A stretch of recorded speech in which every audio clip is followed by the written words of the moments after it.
ዋናው ላሰምርበት የምፈልገው ምንድነው ድርጅታዊ ጥንካሬ ብቻ ነው ሊያዋጣን የሚችለው የአመራር ሽሚያ አይደለም። አቶ ዘውዱ የአመራር ሽሚያ ከሆነ ተበልተናል እንበላለን።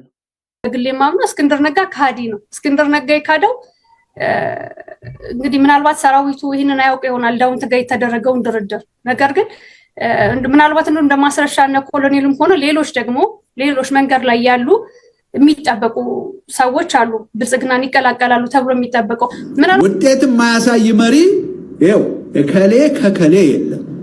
መንግለህ ነው የምትጠለው። መንግለህ ከስታርጉልኝ ዘመነ ስለሆነ ወይም አስረስ ስለሆነ ወይም እስክንድር ዶላሩን ይዞ ከገባ በኋላ ሁለት ወንድማማቾች ተለያዩ። ጎንደር ግልጽ ነው። አርበኛ ደረጀ በጣም የምንወደው የምናከብረው ብዙዎቻችን ሀብቴ ወልዴ ጋር ከባየ ቀናው ጋር አንድ ላይ ሲዋጉ የነበረው በሰሜኑ ጦርነት አብረው ነበር የሚሰሩ የነበረው። እሱ ከገባ በኋላ ነው የተበታተኑት። ሰላም ጤና ይስጥልን ውድ ቤተሰቦቻችን እንዴት አላችሁ? ይህ ዘኢትዮጵያ ቻናላችን ነው። አብራችሁን ቆዩ እስከ ፕሮግራማችን ፍጻሜ ድረስ። አማሃ ደገፋ ነኝ። ዛሬም እንደተለመደው በወቅታዊ ፕሮግራማችን ዳግም ተገናኝተናል። ይህም ፕሮግራማችንን ዛሬ አወዛጋቢው አንድነት በሚል ርዕሰ ጉዳይ እናነሳለን። የፋኖ አንድነት ተበስሯል እየተባለ ነው፣ በቅርቡ ይጠናቀቃል የሚሉ በጣም በርካታ መረጃዎችን ከቅርብ ጊዜያት ወዲህ እየሰማን ነው። እዚህ አንድነት ውስጥ ግን ማን ምን ቦታ ይዟል? መሪዎችን መገለጣቸው መሪዎቹ በአደባባይ መነገራቸው አግባብ ነው ወይ የሚሉ በርካታ ጥያቄዎች እየተነሱ ይገኛሉ። እነዚህን ጉዳዮች ሰብሰብ አድርገን አስተያየት ለመስጠት በሚችል መልኩ ለሀሳቦቻችን መነሻ የሚሆኑን ቪዲዮዎች እንደተለመደው ይዘናል። እነዚህን ቪዲዮዎች ወደ እናንተ እያሻገርን የእኛንም ሀሳብ ደግሞ እንዲሁ እያስከተልን ነው ቆይታ የምናደርገው።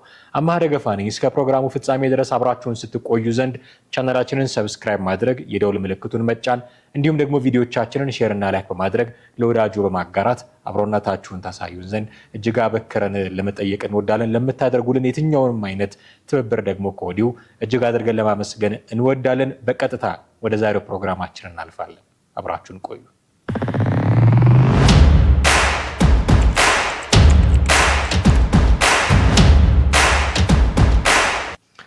እንግዲህ በመግቢያዬ ላይ ለማለት እንደሞከርኩት የዛሬው ትኩረታችን የፋኖ አንድነት ላይ የሚነሱ ጥያቄዎች ናቸው።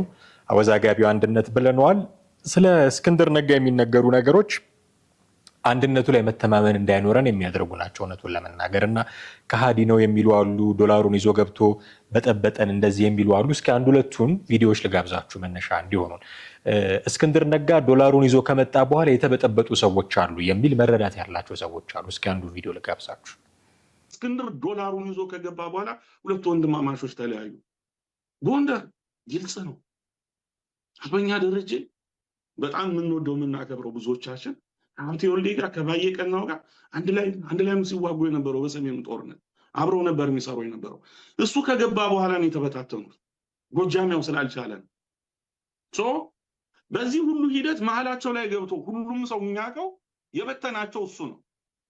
በዛ ካልተጸጸተ በዛ የሆነ እንትን ካልተሰማው አሁን አርበኛ ደረጀና አርበኛ መከታው ነው በቃ ሊሉት ይገባል። እሱ የሆነ ኃላፊነቱን መውሰድ ካልቻለ እና እኔ ከመጸጸትም በላይ ኃላፊነት ትግሉ ላይ ይውጣል አልችልም። እኔ አሜሪካ ቁጭ ብዬ እዛው ትግሉ ሜዳ ሆኖ ፕሮቴክት እየተደረገ ጥበቃ ተመድቦለት የትግሉ አንድ አካል ሆኖ በአማካሪነት መቀመጥ አለበት ብዬ ነው የማምነው። እኔ የወሳኝነት የይቅርታ የጸጸት ጊዜው አልፏል ብዬ ነው የማምነው።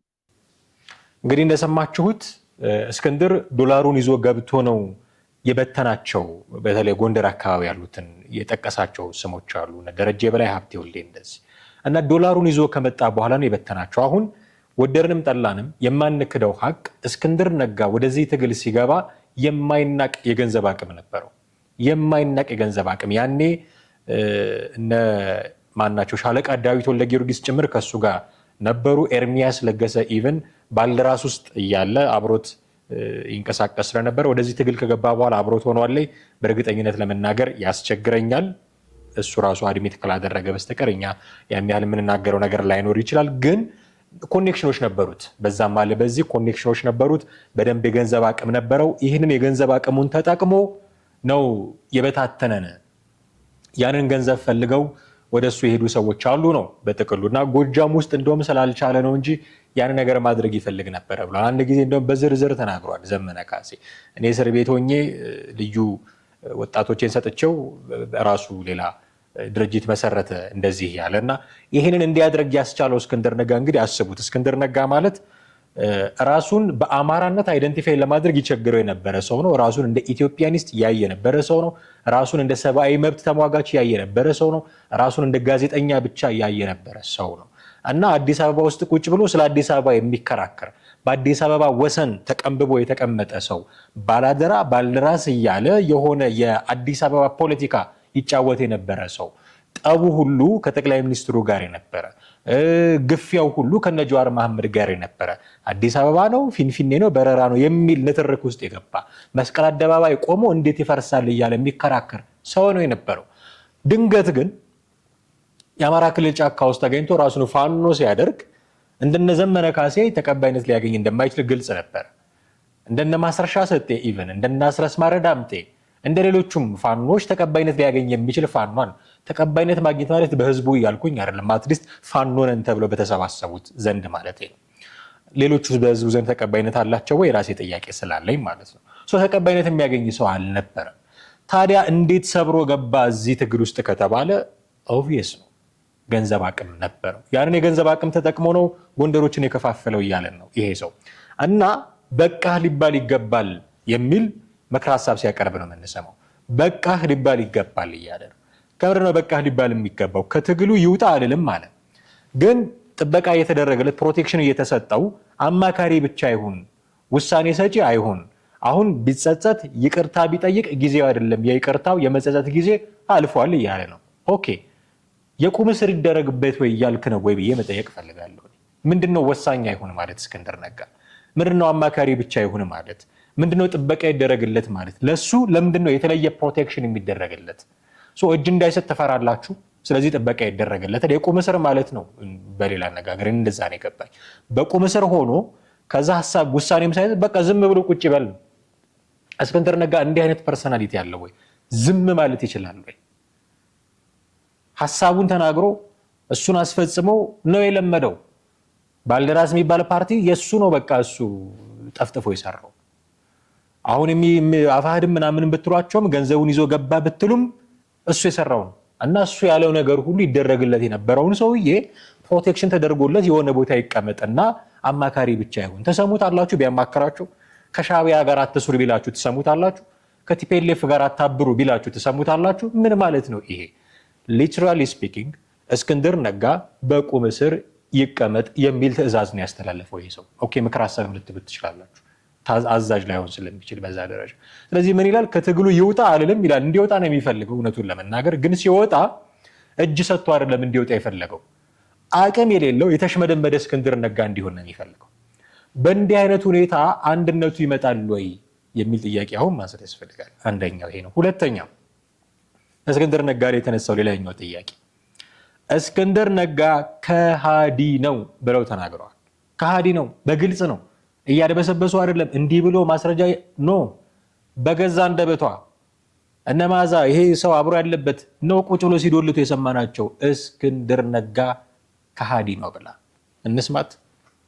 በግሌ ማምነው እስክንድር ነጋ ከሃዲ ነው። እስክንድር ነጋ የካደው እንግዲህ ምናልባት ሰራዊቱ ይህንን አያውቅ ይሆናል ዳውንት ጋር የተደረገውን ድርድር። ነገር ግን ምናልባት እንደ ማስረሻ እና ኮሎኔልም ሆነ ሌሎች ደግሞ ሌሎች መንገድ ላይ ያሉ የሚጠበቁ ሰዎች አሉ፣ ብልጽግናን ይቀላቀላሉ ተብሎ የሚጠበቀው ምናልባት እነሱ ተስማምተው ሰራዊቱን የሚሞትለትን የሚዋደቅለትን ሰራዊት ክዷል ብዬ አስባለሁ። በተለይ ወታደሩን ማለት ነው። እና እስክንድር ነጋ በድርጅት አመሰራረቱ ካለመቻሉም ወይም ደግሞ የአየር ላይ የተንሳፈፈ ድርጅት ከመምራቱን ባሻገር ክህደቱን በተደጋጋሚ ያሳይቶናል። ሲክድ የገዛ ሰራዊቱን ይክዳል፣ የትግል ጓዶቹን ይክዳል፣ የአማራውን ህዝብ ይክዳል። እንዳጠቃላይ ደግሞ በተለይ የአማራ ክልል ህዝብ ጦርነቱ የሚካሄድበት ቦታ ስለሆነ በየቀኑ ውርጅኝ እሳት የሚወርድበት ህዝብ ስለሆነ ክህደቱ ያመዝናል። እና ይሄ ሰው በአዲሱ በሚመሰረተው ድርጅት ውስጥ እናየዋለን ወይ? እኔ ካየነው የእስክንድር ችግር ነው ብዬ አይደለም የማስበው። አሁን አዲስ የአማራን ድርጅት ለማዋለድ የተቀመጡ የፋኖ አመራሮች እስክንድር ነጋን በአመራር ውስጥ ካሳተፉት የእስክንድር ነጋ ችግር አይደለም። እንደሰማችሁት ነው። እስክንድር ነጋ ከሃዲ ነው አለች። ማንን የካደው? ሰራዊቱን ትላለች። ምንድነው ደጋዳሞት የሚባለው ቦታ ላይ የተደረገውን ድርድር አያውቅም ሰራዊቱ እና እስክንድር ነጋ ሰራዊቱን ከድቷል። እስክንድር ነጋ ጓዶቹን ከድቷል። እስክንድር ነጋ አማራውን ከድቷል። ስለዚህ ከሃዲ ነው ትላለች። እንደውም ምን ትላለች? አዲስ በሚመሰረተው ድርጅት ውስጥ ተመስርቷል የሚሉ ወሬዎች እየሰማ ነው። ኦፊሻሊ እስካሁን ተናራለ። እኔ አሁን የራሴ ታቅበዋለኝ። አንድነት ነው ወይ የሚመሰረተው? ባለፈው የተናገርኩት ይመስለኛል። አንድነት ነው ወይ የሚመሰረተው? እኔ አፋህድ የሚባል ድርጅት አለ ብዬ ስለማላምን የፋኖ አንድነት ውህደት ምናምን የሚባል ነገር አይደለም። አፋብሃ በሆነ መንገድ አፋህድን አፍርሶ አክስሞ ብቻውን ቆሞ ወጣ። አዲስ ድርጅት የሚመጣ ከሆነ እንደሱ ነው የሚሆን። ብቻውን ቆሞ ወጣ ነው ልንል የምንችለው።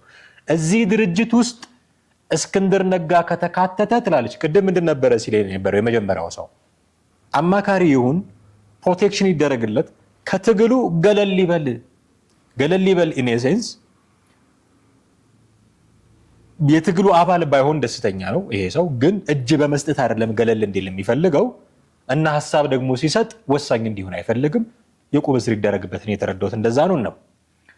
እቺ ደግሞ ትመጣና ከሃዲ ነው ምናምን ካለች በኋላ አዲስ የሚመሰረተው ድርጅት ውስጥ እስክንድር ነጋ ተሳታፊ ከሆነ ጥፋቱ የእስክንድር አይደለም፣ ያስገቡት ሰዎች ነው። ስለዚህ አግልሉት።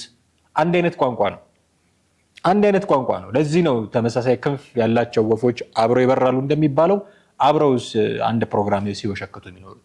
እስክንድርን ገለል የማድረግ ዘመቻ ተጀምሯል። በግልጽ ንግግር እስክንድርን ከትግሉ ገለል የማድረግ እስክንድርን ከፋኖ የፊት ገጽ ገለል የማድረግ እስክንድር ነጋ የሚባል ስምን ከፋኖ ጋር አብሮ እንዳይነሳ የማድረግ ዘመቻ ተጀምሯል። እንዲህ እያደረጉ ከአፋህድ ጋር ተዋህደናል ቢሉ አልሰማም፣ አላምናቸውም። ሲጀመር አፋህድ የሚባል ተቋም አለ ወይ? በአሁን ባለው ሁኔታ ፈራርሶ ገሚሱ ለመንግስት ገብቶ ገሚሱ እንዲህ ይገለል ከዘወር ይደረግ እየተባለ እያለ ባለበት ሁኔታ ተዋህድን ከአፋህድ ጋር ቢሉ የቃላት ጨዋታ ነው። አንደኛ። ሁለተኛ እንዲህ አይነት የስም ማጥፋት እንዲህ አይነት የካራክተር አሳሲኔሽን እየተደረገበት ነው እስክንድር ነጋ ላይ። እኔ አሁን ለሱ ገዶኝ አይደለም፣ እኔ አሁን ለሱ ጨንቆኝ አይደለም፣ እንደው እስክንድር ነጋ ምናምን ብዬ አይደለም። ግን በቃ የምናየው እውነት ይሄ ነው የምናየው እውነት። እስክንድር ነጋን የአመራር አባል እንዳይሆን ለማድረግ እስክንድር ነጋን የፋኖ ፊት እንዳይሆን ለማድረግ የተጀመረ ነገር አለ። ስለዚህ አዲሱ ድርጅት ውስጥ መግባት የለበትም፣ የቅድሙ ደግሞ ውሳኔ ሰጪ መሆን የለበትም የሚሉ ስራዎች እየተሰሩ ነው ያሉት እና በዚህ የተነሳ ለዚህ ደግሞ እስክንድር አዲሱ ድርጅት ውስጥ መካተት የለበትም ለሚለው ድምዳሜዋ መነሻዋ ከሃዲ ነው እስክንድር የሚል ነው። ማን ነው ከሃዲ እንጠይቅ። አሁን እስክንድር ነጋ የሚያደርጋቸው ነገሮች ልክ ናቸው፣ እንደው እሱ ተሳስቶ አያውቅም እያልኩኝ አይደለም። ገና ሲጀመር እስክንድር ነጋ ብዕሩን ጥሎ መሳሪያ ያነሳ ቀን ነው አካሄዱ አይጥመኝ የጀመረው። የሰብአዊ መብት ተሟጋች ነኝ ይል የነበረው ሰውዬ የሰብአዊ መብት በሚደፈጠጥበት ትግል ውስጥ ሲሳተፍ ነው የእስክንድር ነጋ ነገር የበቃኝ። ስለዚህ እስክንድር ነጋ እንዲህ ነው ብፁዕ ቅዱስ እያልኩ ላወድሰው አልችልም። ነገር ግን አሁን ባለው ሁኔታ እስክንድርን ከሃዲ ብሎ ዘመነ ካሴን ጀግና መሪ ማድረግ ይቻላል ወይ? ሲጀመር ነግረውን የገቡት እስክንድር ነጋ ነግሮን የገባው እዚህ ትግል ውስጥ መነሻ የአማራ መዳረሻ የኢትዮጵያ ብሏል። አልካደም። እኔ አማራን አስገንጥዬ እኔ በአማራ ዙሪያ በፍጹም አልካደም። ክዶ አያውቅም። መነሻ የአማራ ነው መዳረሻ የኢትዮጵያ ነው ብሎ ተማምሎ ነው የገባው። አንደኛ። ሁለተኛ ስለ ድርድር እናንሳ። ተናግሮ ነው የገባው። ውጊያዎች እንዲህ አይነት ኮንፍሊክቶች ማብቂያቸው ድርድር ሊሆን እንደሚችል ተናግሯል። ከእብድ ጋር አንደራደርም ያሉት ሌሎች ናቸው። ነገ ቢደራደሩ ካዱ የምንለው እነሱን ነው። እስክንድር ነጋ ግን ንግግር እንደሚደረግ ቢቢሲ ላይ ቀርቦ የተናገረ ሰው ነው። ዛሬ ቢነጋገር ቢደራደር ከሃዲ ልንለው አንችልም። አቋሙ ልክ አይደለም ብለህ አቋም ልትይዝ ትችላለህ። ከሃዲ ልትለው ግን አትችልም። ማንን ካደው? እሱ እኮ መምህራንን አሰልፎ እንዲረሸኑ ትእዛዝ አልሰጠም። ትምህርት ቤት እንዲዘጋ እኮ ትእዛዝ አልሰጠም። መንገድ እንዲዘጋ እኮ ትእዛዝ አልሰጠም። ተማሪዎች እንዲታገቱ እኮ ትእዛዝ አልሰጠም። ማን ነው ይህንን ሲያደርግ የነበረው? 3ቱ ሴቶች እኮ ሲገደሉ ትእዛዝ የሰጠ ሰው አይደለም እስክንድር ነጋ። ለእናንተ ነው የምታገለው ብሎ ጫካ ገብቶ 3ቱ ሴቶች ላይ እንዲገደሉ ትእዛዝ የሰጠ ግድያቸውን ጀስቲፋይ ለማድረግ አደባባይ የወጣ ሰው እያለ እስክንድር ነጋን ከሃዲ ማለት አትችልም። በእሳት አቃጥልሃለሁ እኔን ካልተስማማህ ያለ መሪ ተሸክመህ እስክንድር ነጋን ከሃዲ ልትል አትችልም። ከእብድ ጋር አንደራደርም ብሏል ዘመነ ካሴ። ነገ ቢደራደር እሱን ካዲ ልትለው ትችላለህ። እስክንድር ቢደራደርስ ቀድሞ ነው የተናገረው። ቀድሞ እኛ አማራ ነው የምንለው ይልሃል። እኛ ለስልጣን ነው የምንታገለው ይልሃል። እኛ 4 ኪሎ ነው መዳረሻችን ይልሃል። እኛ ገናን የምናከብረው 2017 4 ኪሎ ነው ይልሃል። ይሄንን ሁሉ ቃሉን ያልጠበቀ ከሃዲ በተሰበሰበበት ትግል ውስጥ እስክንድር ነጋን ነጥለህ ከሃዲ ልትል የምትችልበት መሰረት የለህም አፍተሯል። ስለዚህ ማን ነው ከሃዲ መጠየቅ ያስፈልጋል። ዘመነ ነው? እስክንድር ነው? አስረስ ነው? እስክንድር ነው? ምሬ ነው? እስክንድር ነው? ማን ነው ከሃዲ? መሪዎቻቸውን ደግሞ ሲያሳዩ ነበር። ተመስርቷል እንደዚህ እያሉ መቀጠል የለባቸውም እነዚህ ሰዎች በመሪነት ላይ የሚል ከፍተኛ ጥያቄ የተነሳባቸው፣ ከፍተኛ ጥያቄ መቀጠል የለባቸውም በአመራርነት ላይ ተገምግመው ራሳቸውን ገምግመው እንደውም ከትግሉ ገለል መደረግ ያለባቸው ሰዎች አሉ የሚል ጥያቄ የተነሳባቸው ነው። ይህንን ምክር ሀሳብ ሰምተን እንመለስ። ውጤት የማያሳይ መሪ ይኸው እከሌ ከከሌ የለም። መንግለህ ነው የምትጥለው።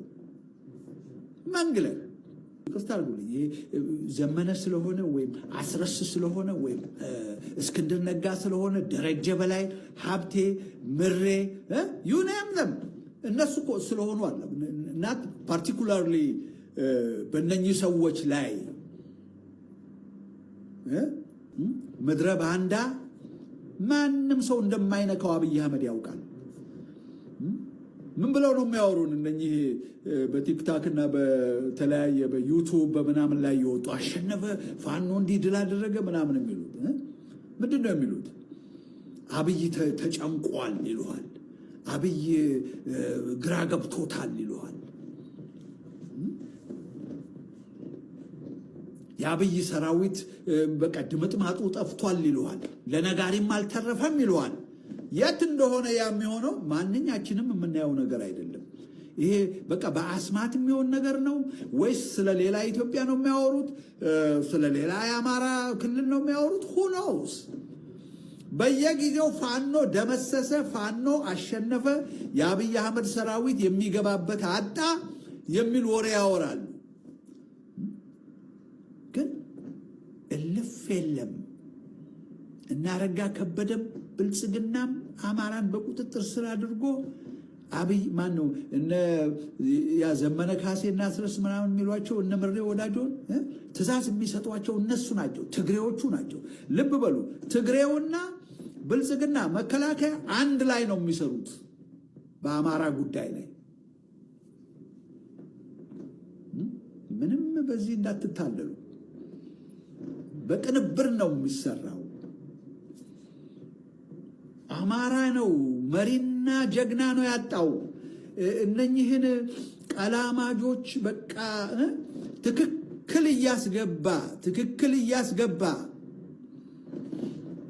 ሳቦታጅ የሚያደርግ ለጠላት ተገዝቶ በአማራ ስም አማርኛውን እየተናገረ ህዝባችንንም የሚያስመታ የፋኖ መሪ ነኝ የዛ አደራጅ ነኝ ምናምን እያለ ነገር ግን ውጤት የማያሳይ አምተልኝ መሆን የነበረበት እኮ እኔ እነግርሃለሁ።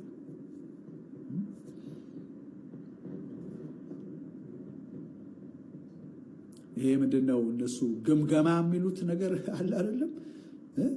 ግምገማ አምጥተህ መሪዎቹን ቁጭ አድርገህ በሉ ስንት ጊዜያችሁ ነው? ይሄን ያህል ነው። ምን ያህል ሄዳችኋል? ለመሆኑ ጎላችሁ ምንድን ነው? ኦብጀክቲቫችሁ ምንድን ነው?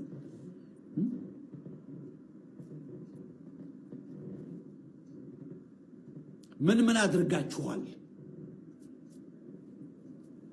ከተማን ለምንድን ነው እየለቀቃችሁ የምትወጡት?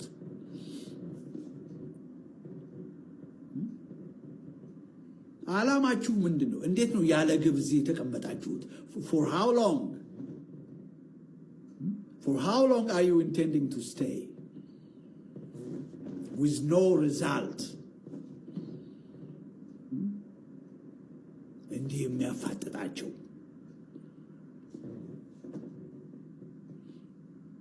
ኢንቨስቲጌት የሚያደርጋቸው አያችሁ መሪዎች ይሄ እኮ ምንድን ነው መሰላችሁ? ይቅርታ አድርጉልኝ። ይሄ ዘመነ ስለሆነ ወይም አስረስ ስለሆነ ወይም እስክንድር ነጋ ስለሆነ ደረጀ በላይ ሀብቴ ምሬ ዩኔም ዘም እነሱ እኮ ስለሆኑ አለ እናት ፓርቲኩላርሊ በእነኚህ ሰዎች ላይ የመነሳት ወይም ደግሞ ዝም ብሎ ከምድር ተነስቶ እኮ የመንቀፍ እኮ ነገር አለ። ማንም ይሁን በመሪነት ላይ ያለ ይኸው እንግዲህ ጊዜ ስጧቸው የሚል አንዳንድ አለ። ይኸው 3 ዓመት መጣ።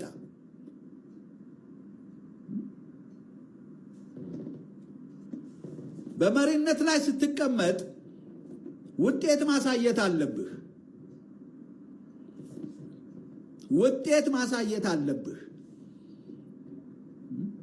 የአማራ ህዝብ እንደኔ ቢሆን ኖሮ መግለጫ የሚባል ነገር የእናንተን መግለጫ አንድ መግለጫ አንሰማም። መግለጫ የለም።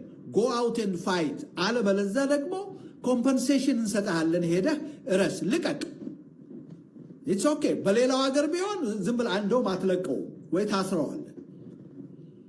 ሳቦታጅ ሲያደርግህ ከጠላት ጋራ እየተመሳጠረ ያንተን ህዝብ ሲያስጨርስ በጭራሽ በህዝብ ፊት ነው የምትሰቅለው።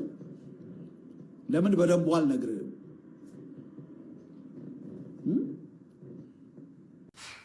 እንደሰማችሁት ነው። ውጤት ካላሳዩ ገለል ይበሉ ከትግሉ። በቃ በግልጽ ነው የተናገረው ይሄ ሰው። ውጤት ካላሳዩ ከትግሉ ገለል ይበሉልን፣ አንፈልጋቸውም። መሪ ስለሆነ ዘመነ ስለሆነ አስረስ ስለሆነ እስክንድር ነጋ ስለሆነ ምሬ ወዳጅ የሚባል ታሪክ የለም። ጀነራል ተፈራ ማሞም ቢሆኑ ጭምር ተገምግሞ ጉዳያቸው እስካሁን የመጡበት መንገድ ተገምግሞ ውጤት ካላሳዩ ገለል ይበሉልን እያለ ነው። ምድረ ምላሻችሁ ፋኖች? የፋኖ ነገር እጹብ ድንቅ ለሚመስላችሁ ሰዎች ነው ይሄ ጥያቄ። ምንድን ነው ለዚህ ምክር ሀሳብ ምላሻችሁ? ይሄ የሚያሳየው በነገራችን ላይ ምሬትን ነው የሚያሳየው። ነፃ እናውጣችኋለን ብላችሁ ጫካ ገባችሁ። ነፃ ላወጣችሁንም ጫንቃችን ላይ ተቀምጣችሁ እያገታችሁን እየገደላችሁን ነው። አፈር በጥብጦ እየጠጣ ሲል ነበረ ባለፈው አስረስ ማረዳምጤ። አፈር በጥብጠን እየጠጣን እየታገልን ምናምንና አስረስ እንዲህ እያደረጉ ነው የሚሉ ማንቆለጳጳሻዎች ስሰማ ነበረ። ወዳጅ አፈር በጥብጠው ጠጥተው አያውቁም። አፈር በጥብጠው ጠጥተው አያውቁም። የገበሬውን በሬ እያረዱ ነው የሚበሉት። በቃ መሳሪያ ይዘዋል። አስፈራርተው ሊቀሙ ይችላሉ። መሳሪያ ይዘዋል። ነጥቀው ሊበሉ ይችላሉ። የገበሬውን በሬ እያረዱ እየበሉ ነው የሚዋጉት። አፈር በጥብጠው እየጠጡ አይደለም። ምናልባት ታች ያለው ተዋጊ ወታደር እንደዛ አይነት ዋጋ እየከፈለ ይሆን? እርግጠኛ አይደለሁም። እሱ እንዲከፍል አስገድደውት ሊሆን ይችላል። መሪዎቹ በስልጣን ተዋረድ ከፍ ያለ ቦታ ላይ ያሉት የት ነው ያሉት? ከስተው እንኳን አላየናቸውም። ትግል ላይ ያለ ሰው ያስታውቃል። ምስክር እንጠራለን። ጌታቸው ረዳን አሁን ያለውን ሰውነትና ቆላ ተንቤን በረሃ ላይ የነበረውን ሰውነት አስተያዩ። ደብረጽዮንን አስተያዩ። መልካቸውን እዩ። እንደዛ ደቀው በከዘራ ሲሄዱ የነበሩትን እና አቦይ ሰባትን እዩ። ኢቭን እስክንድር ነጋ ምስክር ነው። አሁን ያሉትን ታጋዮች ዋቸው ጎጃም ውስጥ ነን እንደዚህ አፋ ባህርን የሚሉትን እንደ ወዛቸው እኮ ከፊታቸው ላይ ይጠረጋል። በስፖንጅ ይመጠጣል ወዛቸው።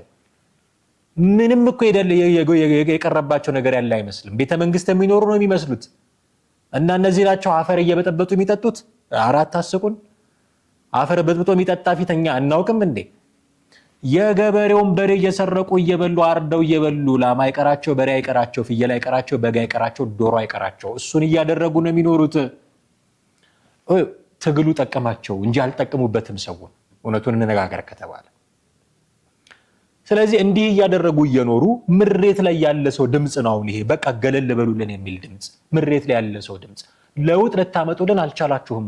3 ዓመት ሞላችሁ።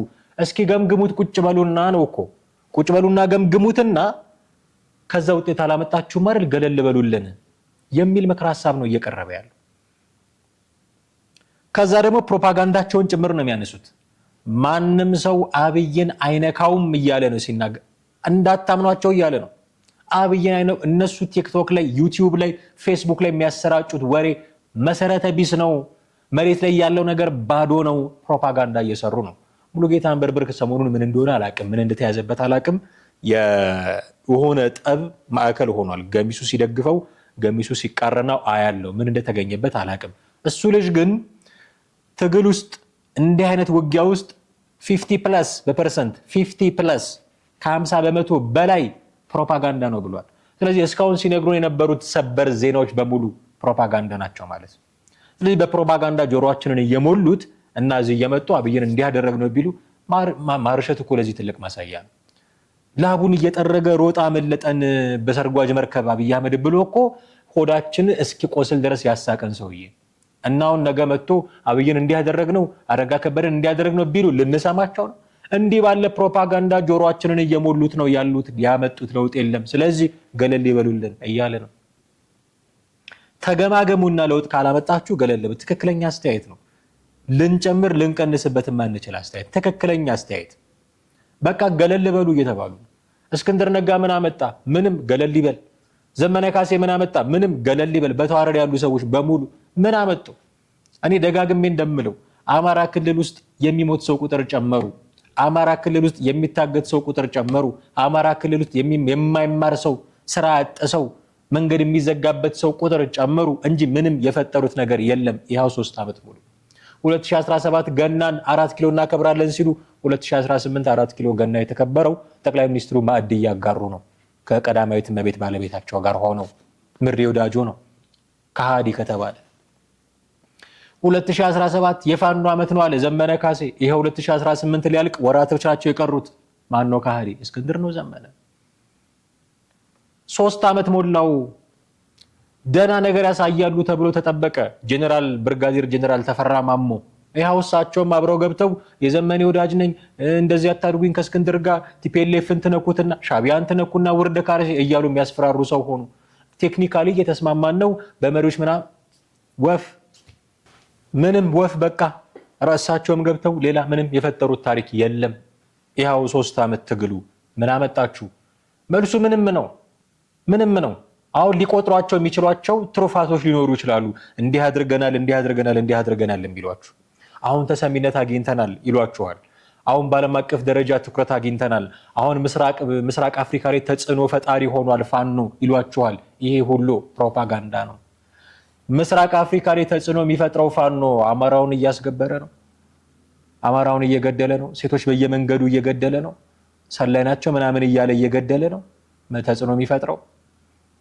ይኸው ጀዋር መሐመድ እኮ አደነቀን ያለ ፋኖ እንትን ፖለቲካ አይታሰብም አለን እና የሚሏችሁ በአማራው ደም ነው እንደ የጀዋርን ሪኮግኒሽን የምትገዙት? ጀዋር ለእናንተ እውቅና እንዲሰጥ አማራው መሞት አለበት እንዴ? ጠብ ያለ ነገር የለም። ለህዝቡ የሰጡት የሚረባ ነገር የለም። ምናልባት ኪሳቸው ዳልቦ ይሆን አላውቅም። የዲያስፖራው ዶላር መቼም የማያደርገው የለም። ምናልባት እንደሚወራው ውጭ ሀገር ቤት ሰርተው ይሆን አላውቅም። ሰርተዋል ብዬ ማፌ ሞልቼ ልናገር አልችልም። ግን ለህዝቡ ምን ጠቀሙ? ምንም። አፍተሮድ እኮ ይደራደራሉ ጋይስ፣ አይቀርም እኮ መደራደራቸው እኮ አይቀርም። ይኸው ማስረሻ ሰጤም ገባ፣ ኮሎኔል ፋንታው ሙሀባም ገባ። ሎዲንግ ላይ ነው ብዬ አስባለሁ። እስክንድር ነጋም እነ ዘመነ ካሴም የሚቀርላቸው አይመስለኝም። ምሬ ወዳጆም ሌሎቹም ማስረስ ማረዳምጤም ቢሆኑ መደራደራቸው ላይ ቀር ህዝቡን እያስፈጁት ነው። ብልጥ ከሆኑ ሳይተኩሱ ሳይተኮስባቸው ማስፈጸም የሚችሏቸው ጥያቄዎች አሏቸው። ፍቱልን ብሏል። ለምሳሌ ማስረሻ ሰጤ እኛ እንገባለን ግን እስረኞችን ፍቱልን ብሎ እንዲህ አይነት ፕሮሰስ እየተጀመረ እንደሆነ ሰሞኑን ብዙ ማስረጃዎች እያየን ነው። ምናልባት እነ ዮሐንስ ቦያለው እነ ክርስቲያን ታደለ ሊፈቱ ይችላሉ የሚሉ መረጃዎች ባለፈው እንደ መሰረት ሚዲያን ጠቅሰን የዘራ ነው ዘገባል። እንዲህ አይነት ጉዳዮች አሉ። ጉዳዩ በፖለቲካ መንገድ እንዲፈታ ሊፈቱ የሚችሉ ሰዎች እንዳሉ እነሱን ለማስፈታት የግድ እዛ መሞት የለብህም። ድርድር ማድረግ በቂ ነው የሚሆነው። ምንድነው ጥያቄ? በሰላም እንኑር ነው አይደለ? በሰላም እንድንኖር አድርጉን፣ እኛን መሳሪያ እንተውላቸዋለን የሚል ማስፈጸም የምትችለው በቃ የሚታይ የሚዳሰስ ጉዳይ ካለ እሱን ማስፈጸም ትችላለህ። በኋላ ብዙ ሰው ሞቶ አልቆ መደራደሪያ ካልቀረ ለምን አሁን ሰው ሳይሞት አትደራደርም ነው ፖይንቱ። ምን አመጣችሁለት? አንደራደርም ከእብድ ጋር አንደራደርም ብላችሁ ምን አመጣችሁለት? እንዲሞት ነው ያደረጋችሁት። ከሌላው ክልል ወደኋላ እንዲቀር ነው ያደረጋችሁት። ተማሪዎቹ ወደኋላ ቀርተዋል። ክልሉ ኢኮኖሚካሊ ወደኋላ ቀርቷል። ምንም የረባ ነገር አላመጣችሁለትም። ነገ ከነገ ወዲያ እኮ ሰላም ሲፈጠር ሌሎች ክልሎች የደረሱበት ለመድረስ ሌላ ልፋት በመዋጮ ልታኖሩት ነው እንደክልሉ ምንድነው አላማችሁ? ስለዚህ ቆም ብሎ ጠንቀቅ ብሎ ደግሞ ማሰብ ተገቢ ነው የሚሆነው። ስለዚህ እንዲህ አይነት ሰዎች የሚሰጡት ምክር ትክክለኛ አስተያየት ነው ብዬ አስባለሁ። በቃ ገለል ማለት ካለባቸው ለውጥ ስላላመጡ ማለት ነው። ኦኬ አሁን አንድነቱ የመጣ ነው የሆኑ ኦፊሻል አይደለም ግን ስሞች እያየሁ ነው። መሪ ዘመነ ካሴ፣ ምክትል መሪ ከሌ ከሌ፣ ማን ነው ምሬ ወዳጆ ምክትል ጦር መሪ፣ የጦሩ አዛዥ ብርጋዴር ጀነራል ተፈራ ማሞ ምናምን እየተባባሉ ተመዳድበው አይቻሉ የሆነ 6-7 ስሞች። ይሄ ጉዳይ በሁለት መንገድ እየታየ ነው። እነሆ አንድነቱ አበቃ፣ እነሆ አንድነቱ ይፋ ሆነ የሚል ደስፈቅታ ውስጥ የገቡ ሰዎች አሉ። የለም በአንድነት ስም ፕሮፓጋንዳ የተሰራ ነው የሚሉ ሰዎች አሉ። ለምንድነው መሪዎቻችሁን ኤክስፖዝድ የምታደርጉት የሚል ጥያቄ የሚያነሱ ሰዎች አሉ። ይህን ጥያቄ ከሚያነሱ ሰዎች መካከል አንዱ ያሉትን እንስማ። ህወሓትን እንውሰድ። መለስ ዜናዊ የሚባል መሪ እናውቅ ነበር ስልጣን ከመያዛቸው በፊት። ህወሓቶች እኛን የሚበልጡን አማራውን የሚበልጡት ፋኖን የሚበልጡት መሪዎቻቸው እነማን እንደሆኑ አናውቅም ነበር። መሪህን በውስጥ ተንከብከበህ ትይዘዋለህ እንጂ እከሌ መሪ ነው ብለህ እከሌ ይመራናል ብለህ በይፋ አትወጣም። እኔ እስከማውቀው ድረስ ቪየትናም እንውሰድ። ቪየትናም ልታሸንፍ የቻለችው በምንድን ነው? በምስጢር እኮ ነው። ቪየትኮንግ ከጀርባ ሆኖ ማን ነበር የሚመራቸው? ሆቺሚን እኮ ፈረንሳይ ሀገር የተማሩ ሰው ናቸው። ከተመለሱ በኋላ ያደራጁት ህዝባዊ የሆነ ወገን ነበራቸው። ህዝባዊ በየከተማው በገጠሩ የቪየትናም እናቶች ሴቶች ሌሊት ታነል ምሽግ ይሰሩ ነበር። አቶ ዘውዱ ሌሊት ምሁሩ በአብዛኛው ምንም እንኳ አሜሪካኖች ሊያባብሉት ቢሞክሩም 2 ቪየትናሞች ነበሩ ታስታውሱ እንደሆነ። ምንም ያ ቢሆንም ግን ከጀርባ አገር ወዳዶቹ በምስጢር ህዝቡን እያደራጁ የህዝብ እምቢተኛነት እንዲኖር በከተማ የትጥቁ ትግል ጠንክሮ እንዲወጣ አድርገው ነበር። ፋኖ ማድረግ ያለበት ይሄን ነው። ምስጢርን በደንብ አድርጎ መጠበቅ አለበት። አንድ ግለሰብ እኔ ነኝ እኮ መሪ ካለ እኮ ኢላማ ነው የሚሆነው። ወንድሜ አቶ ዘውዱ የኦህዴድ ኢላማ ነው የሚሆነው። በምስጢር ይዞ አላማዬ የአማራው ህልውና ነው፣ የወደፊቷ ኢትዮጵያ ሙሉ በሙሉ እንዳትቀለበስ ማድረግ ነው ብሎ ከዓላማው ላይ ትኩረት ካደረገ አመራሩ ማን ምን ስልጣን ይዝ የሚለው ሰከንደሪ ነው፣ ፕራይመሪ አይደለም። አሁን እኮ ግቡን የማይገባኝ ጎንደሬዎችን በተደጋጋሚ የምነግራቸውን ልናገር። ከነሱ ጋራ ብዙ ውይይት ስለማድረግ ነው ጎንደር የምለው እንጂ ጎንደሬ ስለሆንኩ አይደለም።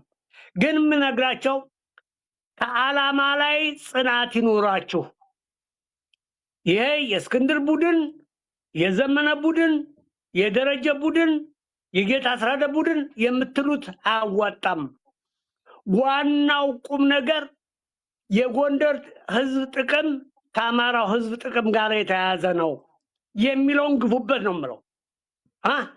ያን ካደረግን ትግሉ የህልውና ትግል ድንበር አይለይም፣ ጾታ አይለይም፣ ሃይማኖት አይለይም። ሙስሊሙም አብሮ ይዋጋል።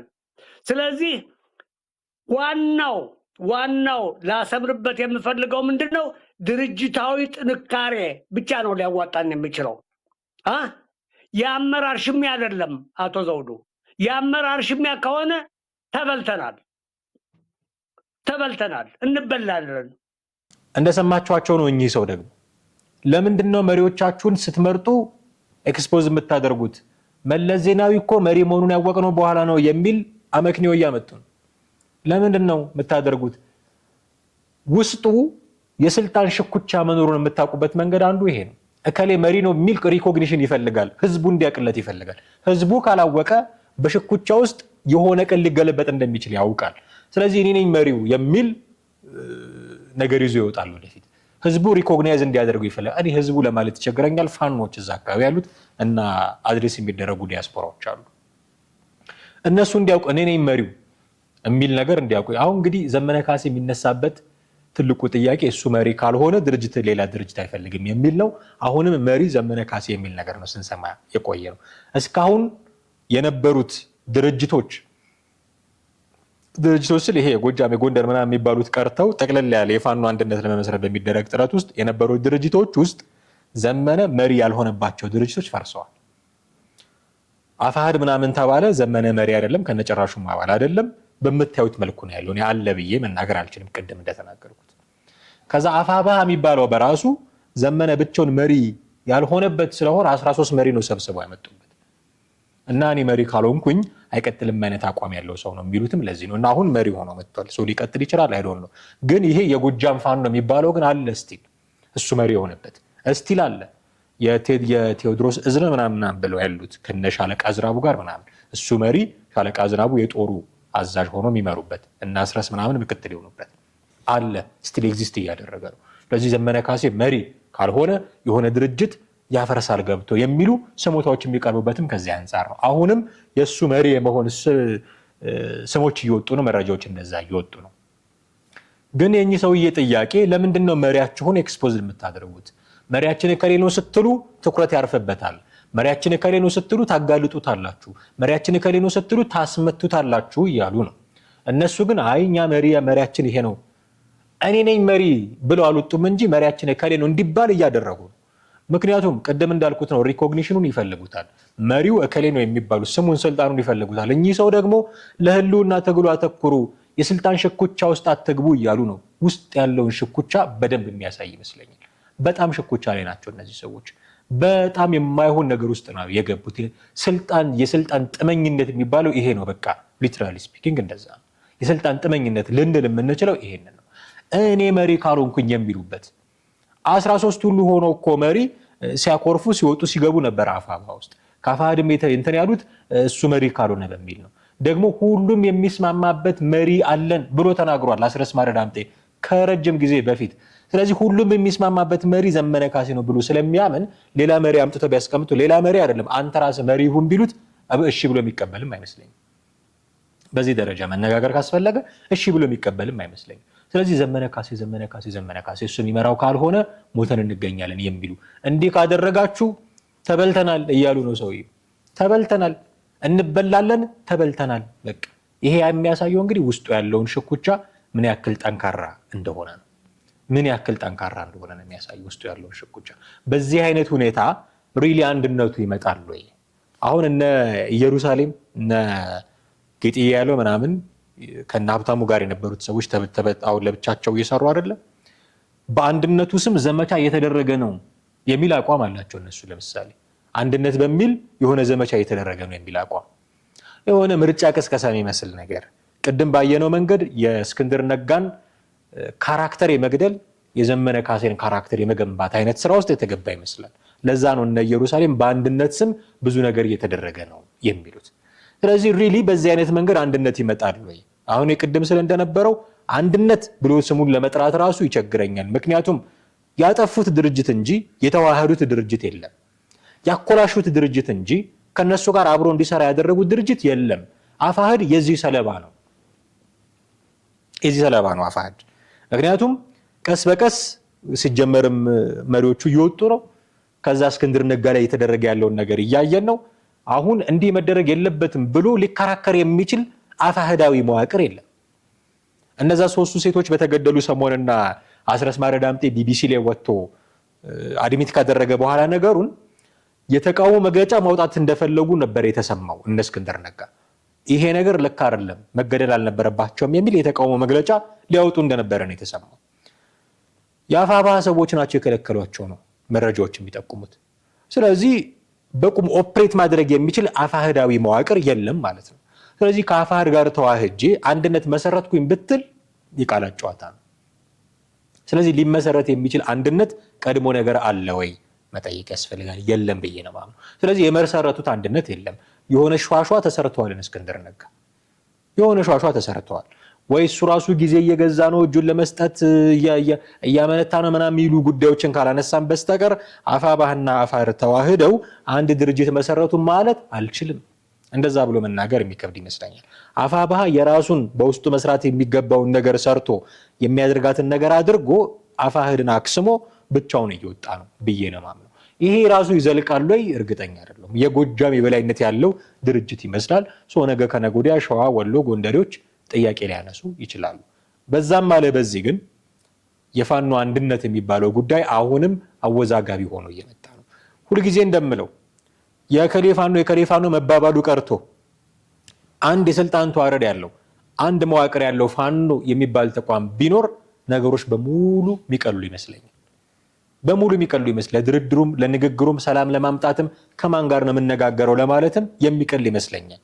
ከማስረሻ ጋር ተነጋግረህ ተደራድረህ ከዘመነ ጋር ገና ስልክ እየተደዋወልኩ ነው የምትልበት መንገድም አይኖርም። ስለ እስክንድር ነጋን ደጋዳሞት ላይ ተደራድረህ እና አስረስ ማረ ዳምጤን ጽንፈኛ እያልክ የምትጠራበት መንገድ አይኖርም ማለት ነው። ስለዚህ አንድ ድርጅት ከሆነ ለሁሉም ነገር ጠቃሚ ነው የሚሆነው ብዬ አስባለሁ። ቢሳካላቸው አንድ ቢሆኑ ለህዝቡም ረፍት ነው ብዬ አስባለሁ። ምክንያቱም እከሌን የገደለህ እኔ አይደለም የሚል መጠቋቆም፣ ስም መሰጣጣትም ጭምር አይኖርም። በዚህ መሃል የጦርነት ቆንጆ ባይኖረውም አትሊስት አንድ ሆነው እንኳን ቢዋጉ ወይ ቶሎ ሰላም ያመጣሉ፣ ወይ ይደራደራሉ፣ ወይ ተሸንፈውም ይሆን አሸንፈው አንዳች ነገር ላይ ይደርሱ ይሆናል። በዚህ ደረጃ አንድነቱ ሊያስፈልጋቸው ይችላል። የምናየው እውነት ግን ያ አይደለም። ሁሉም የየራሱ ሚዲያ አለው፣ ሁሉም የየራሱ ዲያስፖራ አለው፣ ሁሉም የየራሱ ፋኖ አለው። እንዲህ ሲቧቀሱ መኖር ነው በቃ የፋኖ ጉዳይ የሆነው። መቼ ነው አንድ የምትሆኑት? መቼ ነው ወደ ሰላም ብትመጡት? ይህን ነገር እንዲያቀርብላችሁ እንመኛለን። ይህ መልእክት ለማስተላለፍ ነው የዛሬ ፕሮግራማችንን መስራት ያስፈለገን። ውድ ቤተሰቦቻችን እዚህ ላይ ማብቃት ይኖርብናል። የዛሬው ፕሮግራማችንን አብራችሁን ስለቆያችሁ ስለተከታተላችሁን እጅግ አድርገን እናመሰግናችኋለን። ከዚህ በኋላ የሚኖሩን ፕሮግራሞቻችን በቀዳሚነት ወደ እናንተ እንዲደርሱ ቻናላችንን ሰብስክራይብ ማድረግ እንዳይረሱ ልናስታውሶ እንወዳለን። እንዲሁም ደግሞ የደወል ምልክቱን ብትጫኑ በቀዳሚነት ይደርሳችኋል የፕሮግራሞቻችን። ቪዲዮቻችንንም ደግሞ ሼር እና ላይክ ብታደርጉልን እጅግ ደስ ይለናል። እንዲህ ያሉ ፕሮግራሞች ብዙዎች ጋር እንዲደርሱ ስለሚያደርገን የምታደርጉትን ትብብር ሁሉ ግን አስቀድመን በጣም እጅግ አድርገን ለማመስገን እንወዳለን። የዛሬውን አበቃን። አማሃ ደገፋ ነበርኩኝ። በሚቀጥሉት ጊዜያት በሌሎች ፕሮግራሞቻችን ደግመን እንገናኛለን። እጅግ አድርገን እናመሰግናለን። ጤና ይስጥልን።